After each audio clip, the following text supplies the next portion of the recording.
এই তো সেদিন এসেছিলেন হামজা চৌধুরী, কিন্তু রেশ রেখে গেছেন অনেকটা।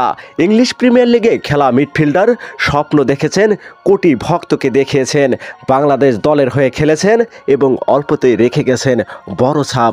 আজ সকালেই ধরেছেন যুক্তরাজ্যের বিমান, তার আগে বলে গেছেন দেখা হবে জুনে। সকালে শিপিল ইউনাইটেডে যোগ দিতে বাংলাদেশ বিমানের ফ্লাইটে দেশ ছেড়েছেন হামজা চৌধুরী। জানা গেছে বেলা 12:15টার দিকে ম্যানচেস্টারের উদ্দেশ্যে রওনা দিয়েছেন হামজা চৌধুরী। দেশ ছাড়ার আগে বাংলাদেশ ফুটবল ফেডারেশনকে একটি ভিডিও বার্তা দিয়েছেন লাল সবুজের মিডফিল্ডার। সেখানে হামজা বলেছেন সবকিছুর জন্য শুধুই ধন্যবাদ, যা হয়েছে তার জন্য অনেক অনেক ধন্যবাদ। ইনশাল্লাহ জুনে আমি আবারও আসব। আমার শারীরিক সুস্থতা এবং সন্তানের জন্য দোয়া করবেন। জুনের দুটি বড় ম্যাচের সময় দেখা হবে।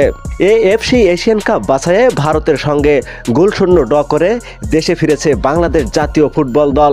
বুধবার বিকাল 5টায় হজরত শাহজালাল আন্তর্জাতিক বিমানবন্দরে অবতরণ করে হামজা জামালরা। বাংলাদেশের পরবর্তী ম্যাচ 10ই জুন সিঙ্গাপুরের বিপক্ষে বাফুফেচায়। ম্যাচটি ঢাকার জাতীয় স্টেডিয়ামে আয়োজন করতে, যদিও স্টেডিয়ামের সংস্কার কাজ এখনও চলমান। এরপর 18ই অক্টোবর ঢাকায় ভারতের বিপক্ষে ফিরতি লিগ অনুষ্ঠিত হবে।